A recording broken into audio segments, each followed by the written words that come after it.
एक गांव में एक चुड़ैल रहती थी जो पुरानी हवेली के पास रहती थी।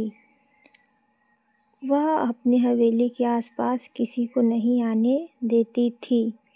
एक बार चुड़ैल एक गांव में गई और गांव में चारों तरफ देखा तो उसे कोई नहीं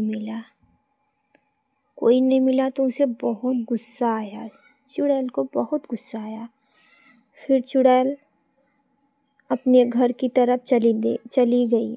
उस हवेली की तरफ जा रही थी चुड़ैल।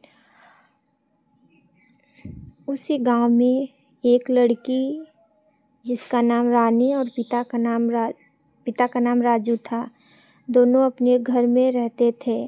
शाम के वक्त कोई बाहर नहीं जाता था, लेकिन उस दिन उसके पिता को कुछ काम लगा तो उसके पिता ने उस घर से निकलकर बाहर चले गए।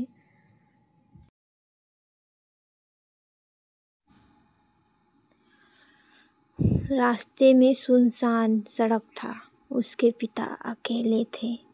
अकेले रास्ते में चलते चलते उसके पिता को अचानक एक चंद्रमा दिखा जो बहुत चमक रहा था। उसी को देखते देखते उसके पिता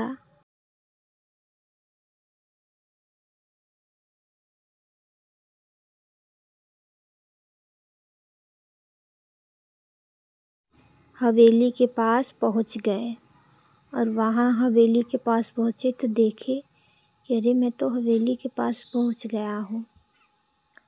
तभी वहाँ कुछ अजीब सी आवाज़ें आने लगी तो देखे उसके पिता कि वहाँ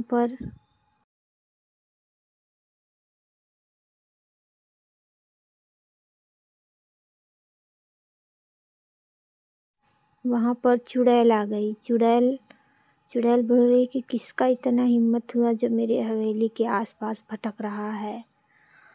चुड़ैल ने सोचा इसे अभी मैं सबक सिखाती हूँ, कैसे इसकी हिम्मत हुई कि मेरे हवेली के पास कोई आया।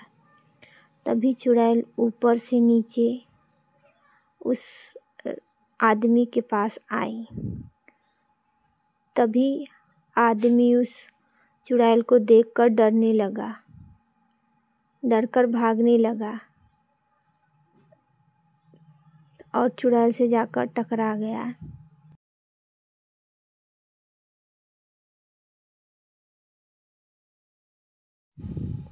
और चुड़ैल ने बोला, तेरी हिम्मत कैसे हुई यहाँ पर आने की। और उधर चुड़ैल उसके पिता को डांट रही थी। यहाँ पर रानी सोच रही है कि मेरे पिता सुबह से कहाँ गए हैं। वो सोच रही थी चलो अपने पिता को ढूंढने चलती हैं। तभी रानी अपने घर से बाहर निकलने ही जा रही थी और सोच रही थी कि कहाँ